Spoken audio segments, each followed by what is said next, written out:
Hello, welcome to this episode where we shall be looking at the grade 11 paper to prediction for mathematics 2024. Okay, so we expect the mark allocation to be between 100 to 150 or even 75 to 150. Okay, that could be the range. Okay, so the first topic will be analytical geometry. So under this, we need to remember our grade 10 aspects. Grade 10, we talked about the distance between 2 points. Okay. Then we also looked at the gradient of parallel lines. Remember, parallel lines are lines that will never meet. And then perpendicular lines, those are lines that meet at 90 degrees. And then collinear points, these are basically points that are lying on the same line, okay? And then the midpoints, how do we get the midpoints of a line? Equation of a line, the angle of inclination, and then the area as an application. So if I look at this, if we talk about collinear points, these are basically collinear points, okay? And with these collinear points, we know that the gradient between AB has to be the same as the gradient BD, and then the same as the gradient AD. So pay attention to that when we talk about collinear points, points that lie in the same straight line.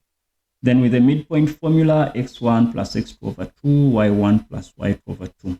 Then the distance formula, that's where we have x1 minus x2 squared, and then y1 minus y2 squared. Everything is under the square root. Then when we talk about the gradient of a line, that's the change in y over the change in x, y2 minus y1 over x2 minus x1. Pay attention to that. Now, if lines are parallel, then the gradients are going to be the same. Okay, line 1 and then line 2. So gradient of 1 must be the same as the gradient of 2. If the lines are perpendicular, then m1 times m2 must give us a negative 1. Then equation of a line.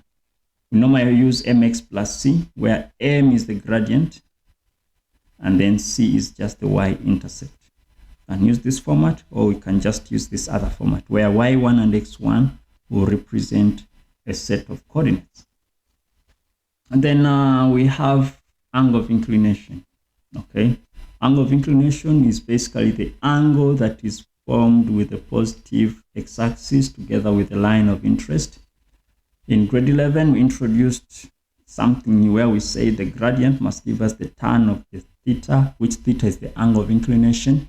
And for us to determine the angle, we have to use the arctan. Okay, the arctan, and then we get our answer. Now, if it so happens that the answer we get is a negative, we just have to plus with a 180 so that we end up with a positive result. Okay, so that is just the brief synopsis of the analytical geometry and what exactly will be required of us.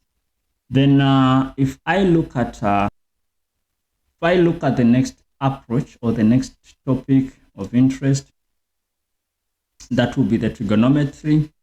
So we need to know how to use the diagram, that is the Cartesian planes, okay, how to locate the correct quadrants and stuff. Then we also need to look at the reduction formula. We need to look at the trig identities.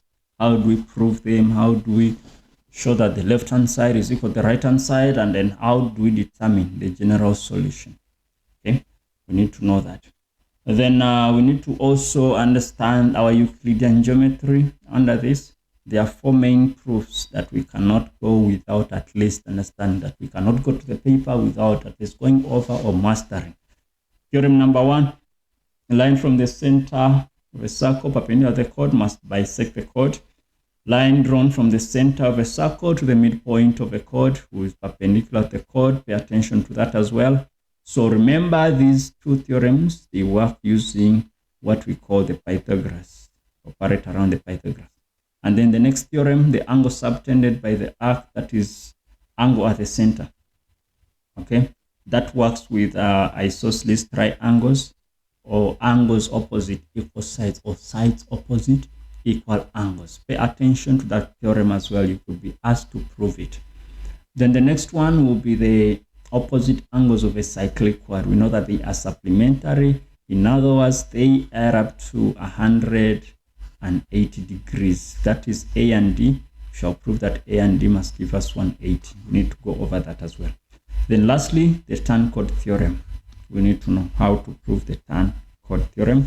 And then solving riders, you need to use the theorems as well as the axioms, numbers, letters involved to determine or to solve the unknowns. Remember to give reasons under this particular aspect. So as per the mark allocation, we could see that Euclidean as a topic of its own could be carrying the most marks. Okay, it's more like double what analytical and trig would be carrying. So you need to plan, you need to strategize on how to master and handle this. Let's look at our sample questions. They're telling us that in the diagram below, P is -24, R and M are vertices of this triangle. Line MR passes through the origin. The angle between these lines are theta, and then these two lines are parallel. Okay, now pay attention to that. And then they give us the equation as this. So let me just rewrite this equation nicely so that it's gonna be a 5x minus 14. 5x minus 14. Okay, then 1.1, they want us to get the equation of the line MR. This line, we have just 1 point, but we know that the line is passing through the origin, which is 0, 0. So let's get the gradient. That's change in y over change in x. I'll say 6 minus 0 over 4 minus 0, which is 6 over 4, which is the same as 3 over 2. So the equation is just going to be 3 over 2x plus a 0. That's our equation.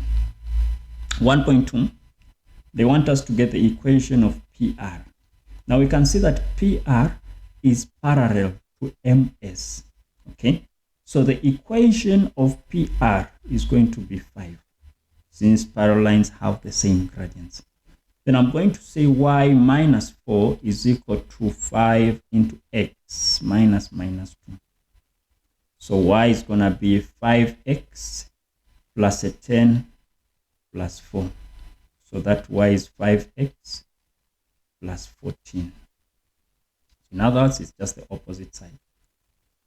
Okay, so that is 1.2. And then 1.3, they want us to get the theta. So with this theta, remember it has nothing to do with the x-axis. Okay, but if I create some sort of a triangle and extend, you can see that this beta here will be the same as this beta, because those are vertically opposite angles. Then I can see that theta plus beta must give us alpha, because that now will form the exterior angle of this triangle that is down here. So in other words, I need to get my beta, I need to get my alpha. Okay, since I know the gradient of this line MR, I can get the beta. So I'll say beta is the shift tan of 3 over 2. And what do we get? Said shift tan of 3 over 2. That's 56,31. Okay. And then I also need to get alpha. Remember alpha, we got the gradient to be 5. So the shift tan of 5. Shift tan of 5, what do we get? I'm getting 78,69. Okay, then I'm going to use this and say that my alpha is gonna be theta plus beta, the exterior angle of a triangle. So which means theta must be the alpha, which is 78,69 minus 56,31. Okay, 78.69 minus 56,31. Say 56. That gives me 22,38. 38 degrees. So that is how we would have answered 1.3. Then 1.4, can we show that coordinates of R can be given as this? Where is R? R. Okay, so we know that R is a point of intersection of the two lines. Okay, we have the equation of this first line PR. We also have the equation of that. We just need to solve this simultaneously. Okay, let's see. So we said 3 over 2x must give us the same as 5x plus a 14. Perfect. Then I'm gonna move this 5x that side, so 3 over 2x minus 5x must give me a 14. Do the simple maths, it's gonna be negative 7 over 2 is equal to 14. And then negative 7x is equal to 28, which means x is gonna be negative 4. That's what we have. And then y, we say this is 3 over 2 multiplied by negative 4, which gives me negative 6. Therefore, r is negative 4 and negative 6. So 1.4 answered. Then 1.5, calculate the length of MR in a third form. So where is MR? MR. So we say negative 4 and negative 6. So distance formula.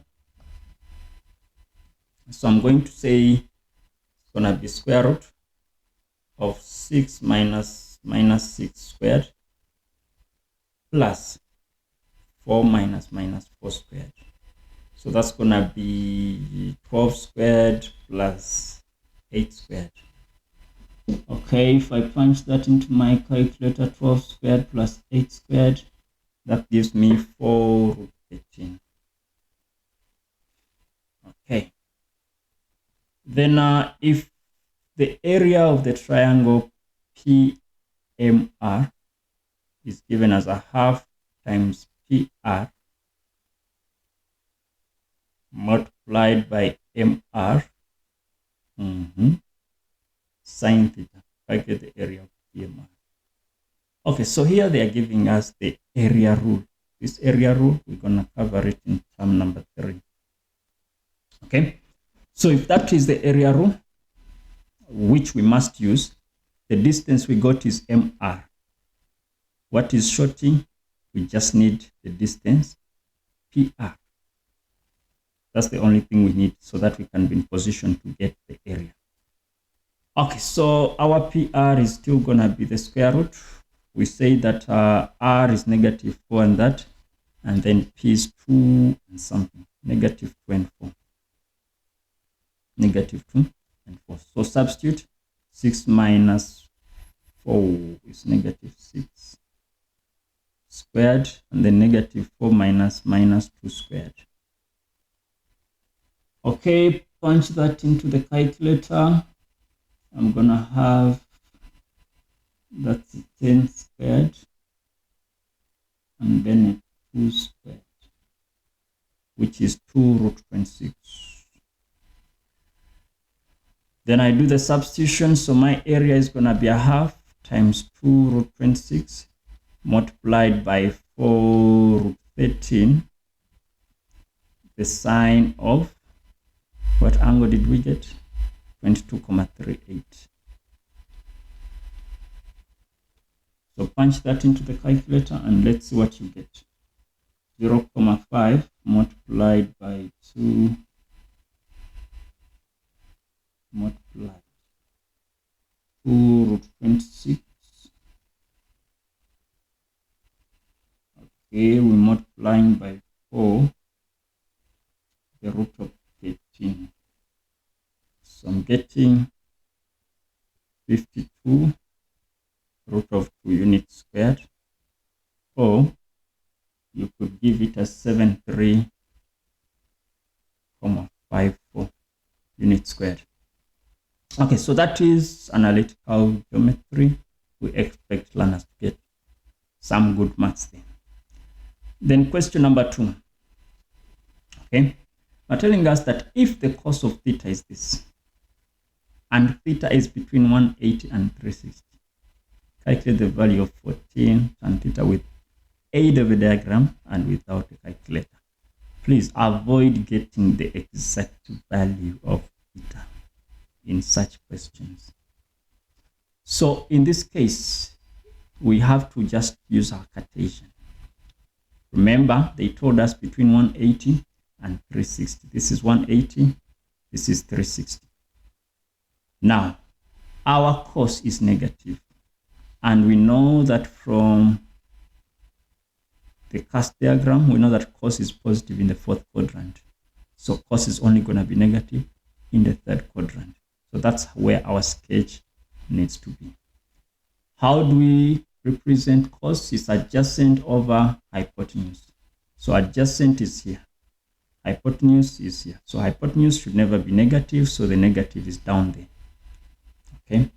Then what we need to do, complete this triangle by using your Pythagoras. So if I get a 25 minus negative 7 squared, remember this is 25 squared under square root. So I punch that 25 squared. We said 25 squared minus 7 squared. I'm getting just a 24. Okay, so the triangle is complete. But when you look at the 24, it's below the x-axis. So it has to be a negative 24. Then what I need to do, since the triangle is complete, now I go to the question and then I answer what they want me to answer. So 14 tan theta is going to be 14 times the tan is opposite over adjacent. So negative 24 over negative 7. So this negative and negative must give me a positive. By 7 is a 2, by 7 is a 1. I'm left with just 2 times 24, which gives me 48. So that's how you get the marks. Okay. Now, just completing the sketch, could be a mark there for the 24 and the mark for the correct quadrant, and then the mark for the substitution, a mark for the answer. That's how the marks could be distributed. Then 2.2, remember we said reduction. There we go.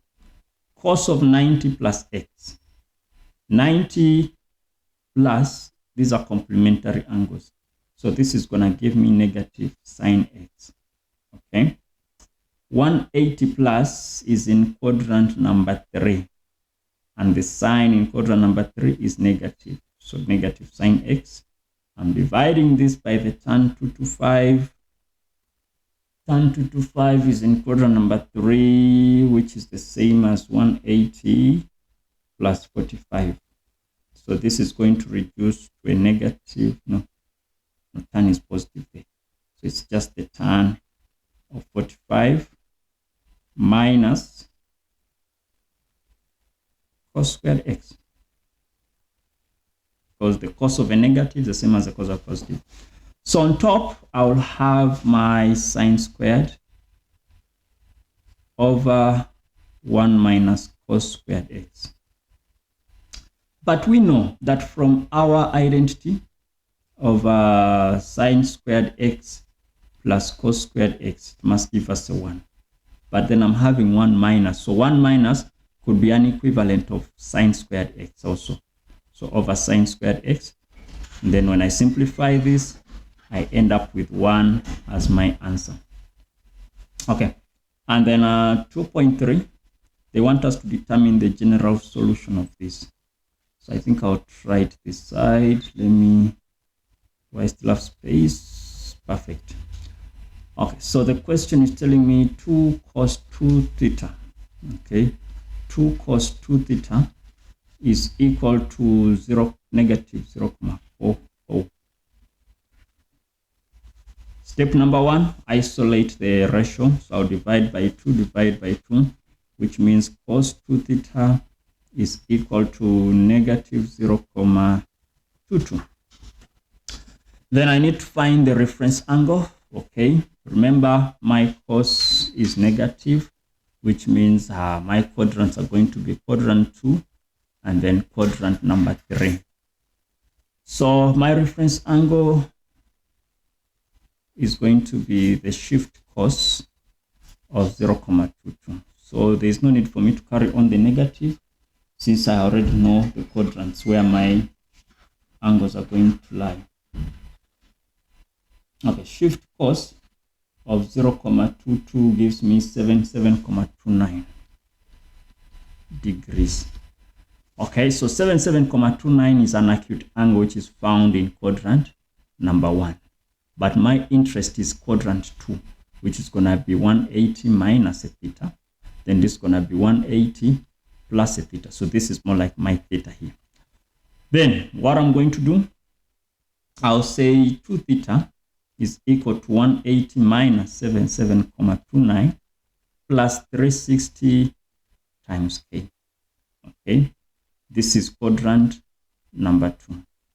Then in quadrant number 4, I'm going to have the 2 theta being equal to quadrant number 3 plus 77.29 plus 360 times k. Okay, we're saying this is quadrant number 3 where the cos is negative. Now let me just simplify the two equations. So divide through by 2. So theta is equal to, when I have 180 minus 77.29 gives me 102. Okay, 102.71. I'm dividing it by 2, and then I'm going to divide that by 2. I get 180 times k. So which means my theta is going to be 51.36 plus 180 times k. K is an element of integers. Okay, then here I'll do the same thing. Theta, I need to add this and divide. So 180 plus 77.29 gives me 257.29 divided by 2 plus 180 times k. Okay, when I divide by 2, I'm getting 128. So 128.65 plus 180 times k. K is an element of integers. So that's how you get the general solutions for this kind of question. All right. Then next, they want us to prove the identities for this base P and F. And I can do it that side. So I have tan theta minus sine theta. Okay. Tan theta minus the sine of theta. Everything is over 1 minus cos. This must give us the tan of theta again. Okay, so it's ideal to start from a side that is having a lot of information, which is the left-hand side in this case. Okay, I need to change the tan into sine over cos. Okay, I'm subtracting the sine of theta, so over 1 minus cos. Apply my fraction crisscross. That's going to be sine theta minus sine theta cos theta over 1 minus cos theta. Okay, take out what is common, which is the sine theta. I'll be left, something's off. This is going to be over cos theta. Okay, I'll be left with 1 minus cos theta. Everything is being divided by cos theta into 1 minus cos theta. Then this cancels that. I have sine over cos, which is the tan, which is equal to the right hand side. Okay, so we've proved that. Then 2.5. If alpha and beta is 90, or alpha plus beta is a 90, determine without a calculator.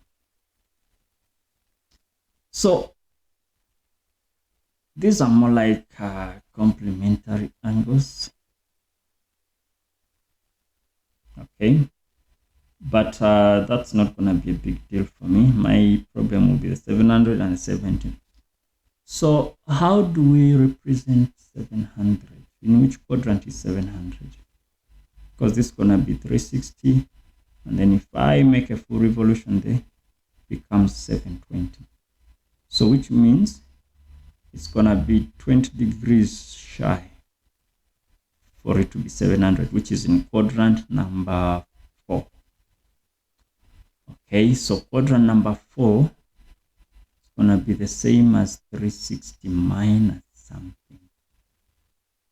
If I get 2 times 360 minus 20, which means more like a cos of 360 minus 20.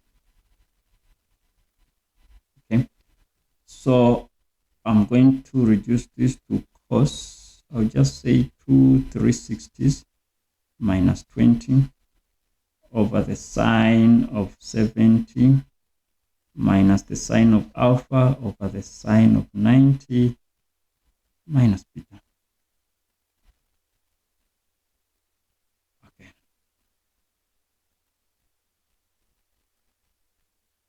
All right. So what I'm going to do, let me try to change one, make something the subject. So alpha, I'm going to make it 90 minus beta. Okay. So that I have a sign of 90 minus beta there. So that I have beta and the beta involved.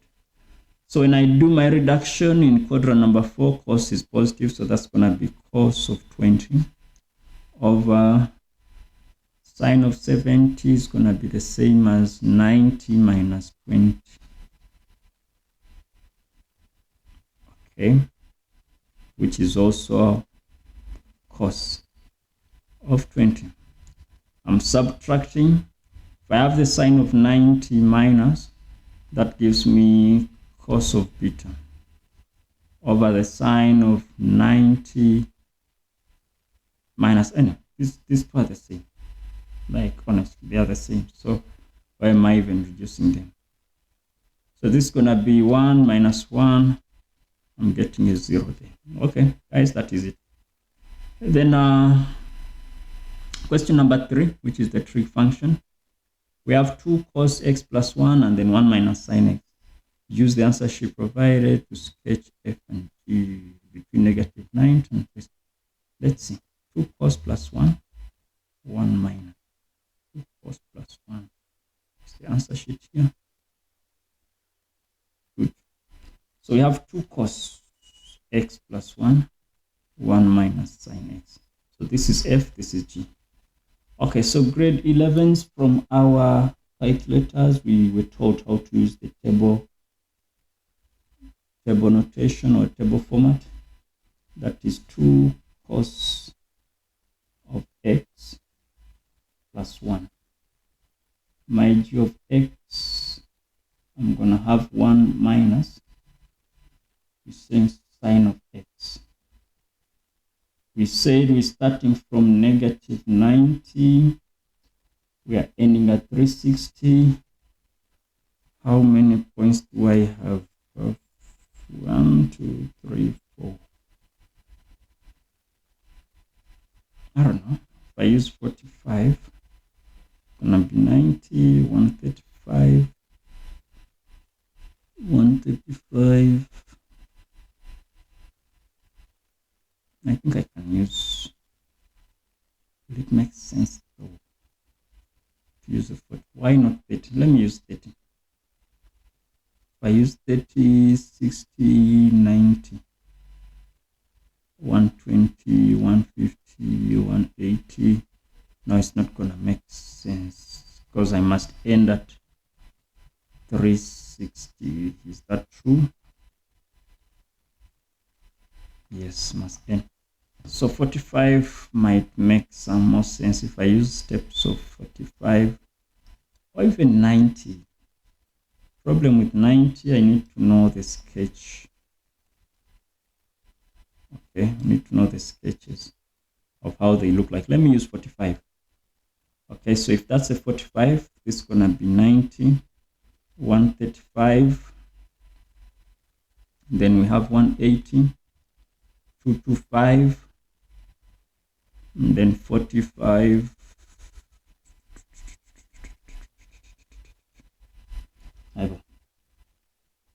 Yes, I'm using 45.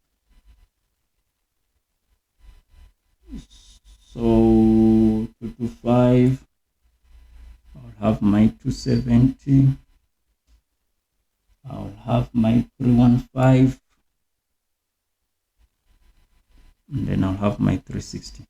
This is negative 45 and then negative 90 on those lines. Then I can see that the amplitudes are just, okay, there's a 2 there. So if I call this 0,5, I'm going to have this as a 1, 1,5, and a 2. Then the same story down, negative 0,5, negative 1, negative 1,5, negative 2. Okay, so with my table, I have my results ready, and then I'm going to plot f first. So negative 90, I'm getting a positive 1. And the negative 45 is 2,4. Why? Whoa. Why am I? Okay, so I'm going to change this because the highest point the graph is reaching is at 3. So I can't use that kind of scaling.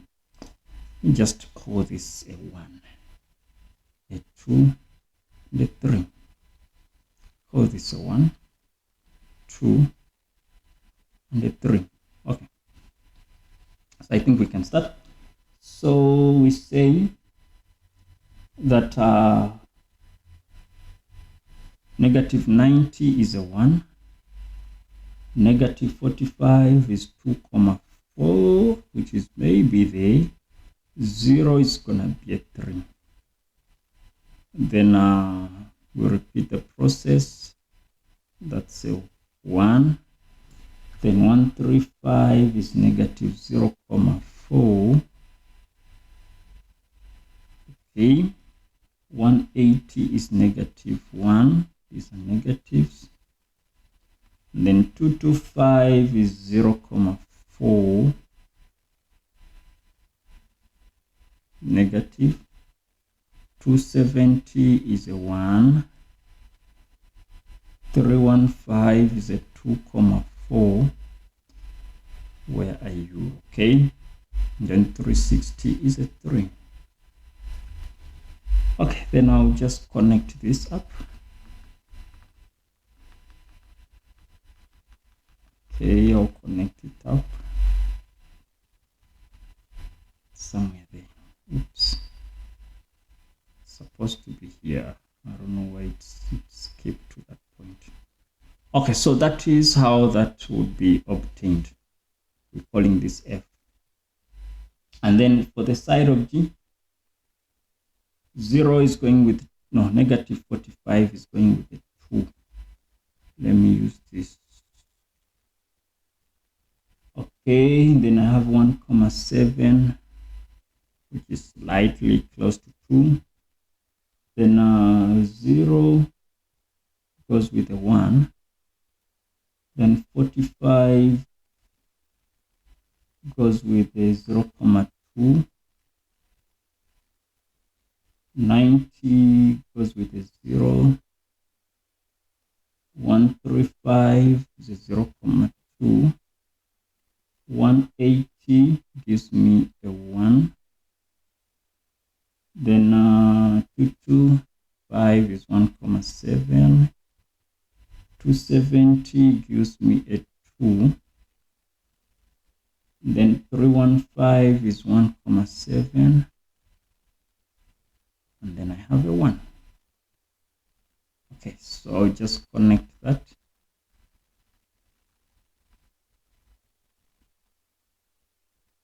And then I have that. And then that is my graph of G. Okay, so we've answered the first part. Then the next part is asking me to determine the amplitude of F. So when you look at F, the number in front of the graph is a 2. So amplitude is a 2. Remember, our maximum point for F, our maximum was a 3. Our minimum is negative 1. So you can also get 3 minus -1 over 2, which gives us still a 2 as our amplitude. So that's how we would have obtained the amplitude of that. And then the next question, they're asking us for which values do we find f of x, or for which values of x is f of x minus g of x equal to 0. So in other words, solve that.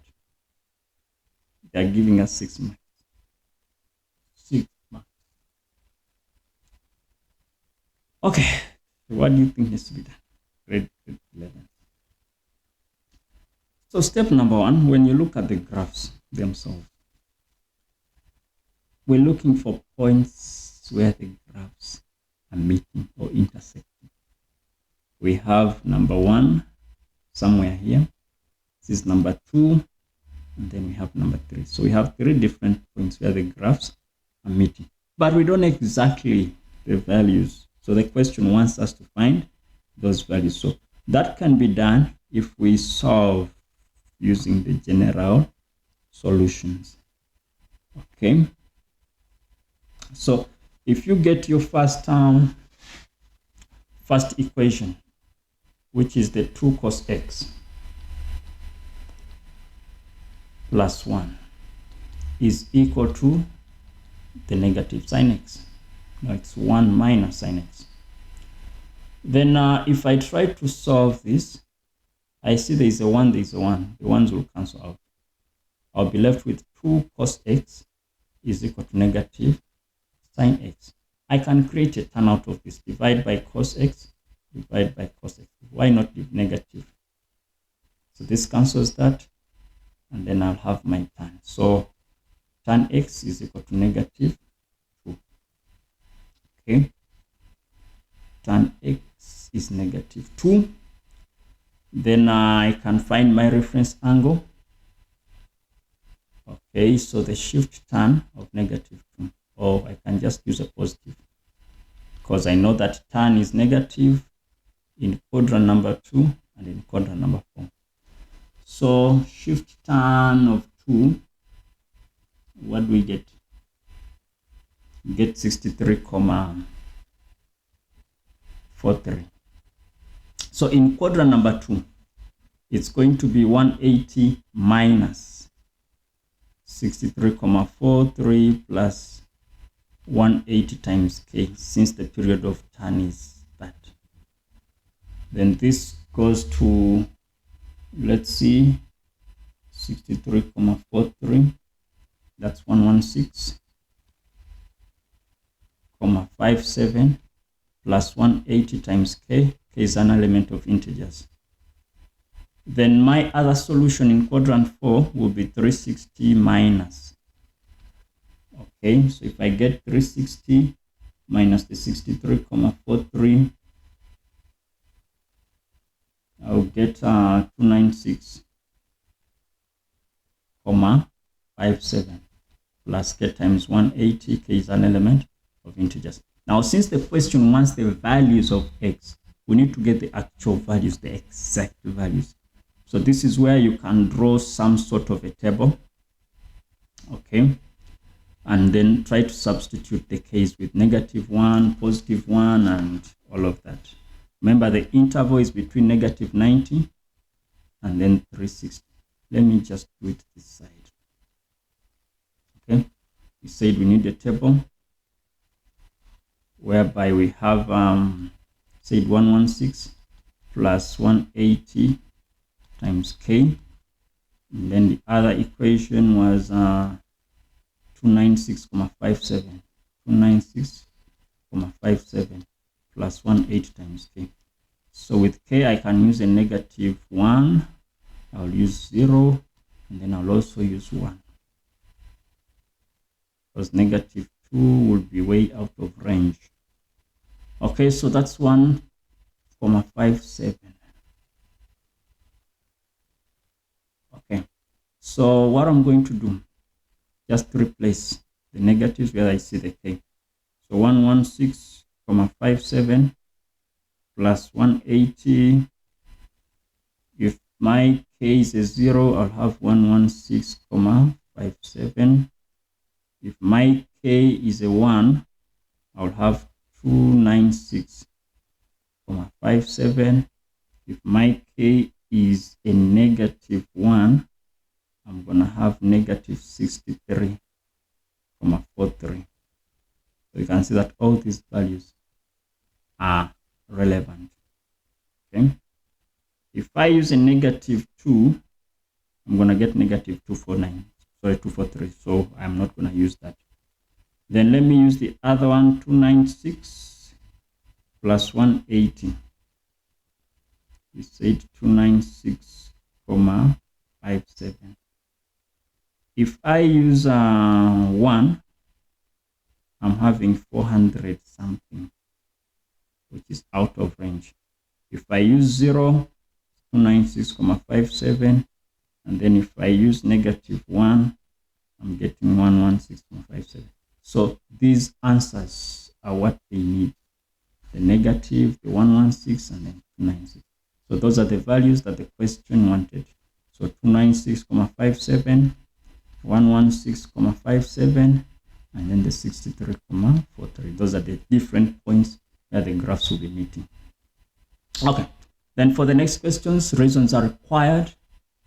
Okay, for 4, 5, and 6. So here they are telling us that we must use the diagram below to prove that the line drawn from the center, or a line drawn perpendicular from the center will bisect the chord. Okay, so one thing we need to know, we said it uses Pythagoras. Whenever you have to prove constructions are a must. Okay, so I can extend this, and then I also extend this. So what I need to prove is that OPQ is congruent to OQR. That's the proof that I need. So I'll start by saying that OR is the same as OP after the constructions, or you can say construct OP and OR. Reason for this is going to be radii, or this is a radius, that's also a radius. So we already have two sides that are equal. Then we can say that Q2 is the same as Q1. Q2 is the same as Q1. Reason is given to us. They told us, it's already drawn for us. Then we can say that OQ is common for both triangles. So therefore, OPQ is congruent to OQR. The reason, we said the side, the angle, and then the side. So since they are congruent, which implies that PQ will be the same as QR. Since we've already seen these two are equal, these are the same, then those are the remaining sides of a triangle that are the same. All right, then 4.2. In the diagram below, BD is a diameter. Okay, perfect. To the circle O. Why does it? This center looks like it's off, but it's fine. It's the center. AB is the same as AC. O1 is 40. Okay, I'll put it there as 40. CD, where is CD? Is 40 millimeters. And then AB is 15. If that's a 15, this is also a 15. Beautiful. Then they want us to calculate the size of B. So one thing we know is that a line from the center that is bisecting the chord, it will be perpendicular. So you can tell us that A1 is a 90, line from the center, bisecting the, just line from the center. I think that's enough, line from the center. Bisects the chord, will be perpendicular. Okay, so if that's a 90, which means B is going to be a 50. Angles in a triangle.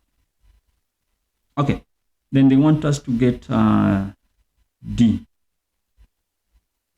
Where is D? This is a D. So what you need to tell us is that this angle C is going to be a 90, because this line is a diameter. So we're going to say angle in a semicircle, and then which means D is going to be 40. Angles in a triangle. So this is a 40. Okay. And then they want us to get the length of AE. Where is AE? This small portion. So one thing we need to know, okay, is that OA is going to be 20 millimeters. The reason is going to be the midpoint theorem. Okay, we can see a triangle. We've already proved that this is a 40. This is also a 40, which means that these lines are parallel to each other. Okay, we were told this is a midpoint. This center is also a midpoint. So this distance must be a half of that side of the triangle. So if that is a 20, what we need to do is determine OB using the Pythagoras. So OB is going to be 20 squared plus 15 squared under the square root. Okay, so I'll say square root of 20 squared plus 15 squared, which gives me a 25. So if OB is a 25 units, remember that OB is the same as OE because it's radi. Then for me to get the AE, it will be the 25 minus the 20, which will give me 5 units. So guys, that is how question 4 would be answered. I move on to the next one. Question number 5. Telling us that points J, K, L, M, and N are on the circumference of a circle that is drawn below. J, K is the same as KL, and then JN is the same as MN. JL, JM, and KN are all straight lines, and then we are told that J1 is X. I'll have to indicate that myself, and then J3 is a Y. All right, and then write down the other two angles that are the same as X. Okay, so we know that this side is the same as that side. So what I'm going to say is that this is also going to be X because they are angles that are opposite equal sides. So we're saying L is X. Let me jot it just here. Saying L is X, angles opposite equal sides. Okay, then we need to find some other angle that is also X. Which one is that? Do we have any parallel lines? They're just at the circumference. Okay, I can see this angle here because I'm seeing the bow tie. If I use this kind of whatever. So which means this angle here, which is N1. N1 is also X. Angles in the same segment. Or angles subtended by the same chord. All right. So that is that. Then they want us to prove that Q2 is the same as P2. Q2 is the same as P2. Is that true? Yes. That's what the question was. Okay, so what I'm going to do, let me just now consider the y's also and see what I get. So if this is a y, which means that M is also a y. That's going to be angles opposite equal sides, just the same approach. Okay, and then if I look for the bow tie as well, I can see that K1 is also going to be a y, angles in the same segment. Okay, and then if that is true, I can see that my Q2 is an exterior angle of this triangle. So Q2 is going to be X plus Y. When I look at P2, P2 is also X plus Y. Therefore, Q2 is the same as P2. We've proved that. So start by getting the Y's and then drawing that conclusion. And the next, they want us to prove that JQ is the same as JP. JQ. Let me just highlight that. JP and JQ. So this JP and JQ. You just need to prove that they are equal. Now, since we've proved that P2 and Q2 are the same, we know that P4 is the same as P2. Those are vertically opposite angles, which is the same as X plus Y. Same story with the Q. Q2 will be the same as Q4. Okay, still those are vertically opposite angles. I'm gonna say vert op angles, okay, which is also x plus y. Now, since this is x plus y, and this is also x plus y, you can see that these angles are the same, which means even the sides will be the same. So for as long as we prove that, we can say therefore JQ is the same as JP, and the reason is going to be sides that are opposite equal angles, or the converse of angles opposite equal sides. Okay, then question number 6. Question number 6, two circles of different radii are drawn such that they intersect at points K and T respectively. Point P is a center of the smaller circle and also a point of circumference on the largest circle. Line CP is produced at A, okay. All right, so this is what we have. Now they want us to prove that K2, this angle here, is the same as angle C, this angle here. Okay, so I'm not seeing any. Do we see any turn codes here? Not that much. How many marks is it? It's 3 marks. So how do we prove this? How do we prove this? Okay, so what I can see is that PK is a radius. PT is also a radius to the smaller circle. So which means I'm going to say T1 is the same as K2. You can say angles opposite equal sides. Okay, so if that is the same, I can see from the bigger triangle with the bow tie, I can see that angle C is the same as T1. Angles in the same segment, or angles subtended by the same chord or subtended by the same segment or arc. Okay, so but we say that T1 is the same as K2. Therefore, C2 is the same as K2. We've proved that. So tell us that this is the same as that, angles opposite equal sides, and then the bow tie approach, and then the conclusion.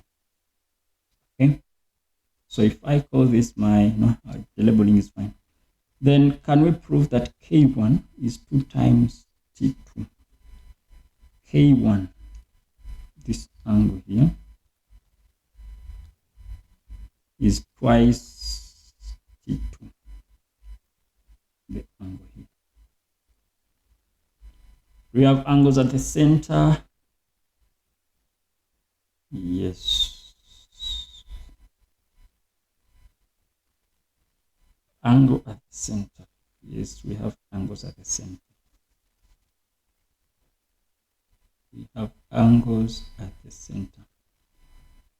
And then how are we going to do that? I think we can still use the bow tie and say that P2, this angle here, must be the same as the K1. Angles in the same segment. Okay, so these are going to be the same. Then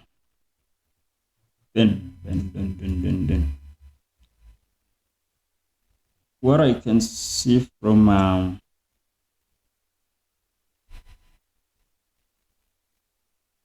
they are the same. What I can see is that P2 is exterior. Okay, let me just do it this way and say that T2 is the same as A. Angles opposite equal sides. Because this is a radius, then that is also a radius. Okay, angles opposite equal sides. Then what I can see is that what I can see is that this P2 here is going to be twice but of the T2. since it is an exterior angle of a triangle. Or I can use angles at the center must be twice angle at the circumference. So P2 is twice P2. But we said that P2 is the same as K1. Okay. Therefore, K1 is twice P2. Is that what the question said? Yes, that's what they wanted. And then lastly, they want us to prove that P4, this angle here, is twice of C, okay, plus K, plus K1.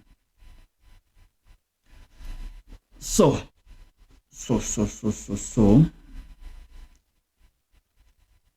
now we just need to use our previous information that we had. Remember, K2 is a C. So this is a C.